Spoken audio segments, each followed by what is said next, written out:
Good morning everyone. একটা নতুন দিন, একটা নতুন সকাল আর একটা নতুন ব্লগে তোমাদের সবাইকে ওয়েলকাম। ঘুম থেকে উঠে ব্রেকফাস্ট করে চলে এসেছি বিছানা গোছাতে।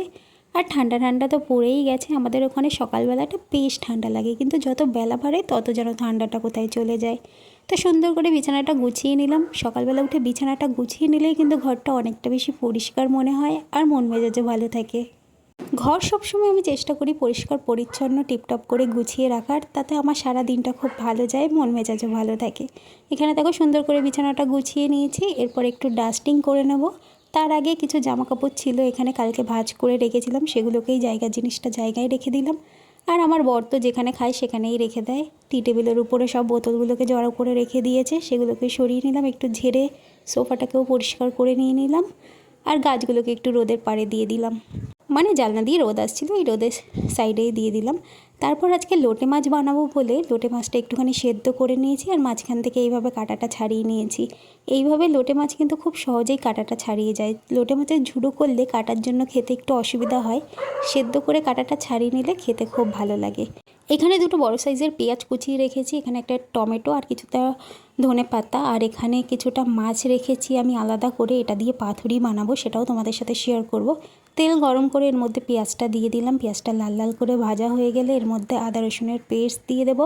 তারপর আবারও মশলাটা খুব ভালোভাবে কষিয়ে নেব। কাঁচা লঙ্কাও দিয়ে দিয়েছি এর মধ্যে। আর এটা একটু ঝাল ঝাল খেতেই কিন্তু বেশি ভালো লাগে, তার জন্য একটু বেশি করে লঙ্কার গুঁড়োও দেবো। হলুদ দিয়েছি, নুন দিয়েছি, জিরে গুঁড়ো দিয়েছি। দিয়ে মশলাটা যতক্ষণ না ভালোভাবে কষাতে থাকবে। এরপর একটু টমেটোও দিয়ে দেবো। আর তোমাদের যদি আমার ব্লগগুলো দেখতে ভালো লাগে প্লিজ আমাকে একটা লাইক কমেন্ট করে দিও আর চ্যানেলটাকে সাবস্ক্রাইব করে দিও। আর যদি ফেসবুক পেজে দেখে থাকো তাহলে প্লিজ আমার পেজটাকে ফলো করে দিও। এখানে দেখো মশলাটা খুব ভালোভাবে কষিয়ে গেছে, তেলও ছেড়ে দিয়েছে। এরপর আমি সেদ্ধ করে রাখা লোটে মাছটা এর মধ্যে দিয়ে দেবো। এখন খুব ভালোভাবে নাড়াচাড়া করবো একদম শুকনো শুকনো হওয়া অবধি।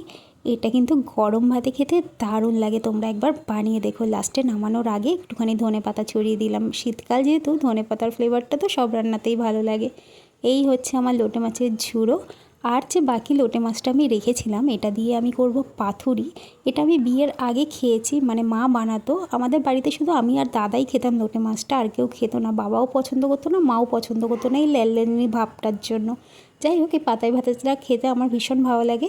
এর মধ্যে দিয়েছি পেঁয়াজ, টমেটো, আদা রসুনের পেস্ট, ধনেপাতা, নুন, হলুদ, লঙ্কা গুঁড়ো, জিরে গুঁড়ো আর সর্ষের তেল দিয়ে ভালো করে এটাকে ম্যারিনেট করে নেব।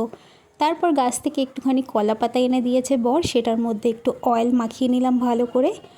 তারপর মাছগুলোকে এর উপরে খুব সুন্দরভাবে সাজিয়ে দেবো একটা একটা করে। যে কোনো মাছেরই পাতুরি খেতে আমি ভীষণ ভালোবাসি। ছোটোবেলা থেকে মাকে দেখতাম বেশিরভাগ মাছই মা পাতায় করে ভাজতো, আর এটা খেতে খেতে এখন আমার ভীষণ প্রিয় হয়ে গেছে। বিয়ের পর শ্বশুরবাড়ির লোকদেরও কিন্তু পাতুরি করে খাইয়েছি, তাদেরও বেশ পছন্দ হয়েছে। যাই হোক, এইভাবে সাজিয়ে তারপর একটা তাওয়া গরম করে তার মধ্যে দিয়ে দিলাম পাতাটা। একটু লো টু মিডিয়াম ফ্লেমে 10 মিনিট করলাম, তারপরে পাতাটাকে আমি উল্টে দিলাম। এই হচ্ছে ফাইনাল লুক। তেল ছড়িয়ে নামিয়ে নিলাম। তারপর খাওয়া দাওয়া করেছি, একবারে চলে এলাম সন্ধেবেলা সন্ধে দেবো বলে। দুপুরের আর কোনো রকম ব্লগ তোমাদের সাথে শেয়ার করা হয়নি।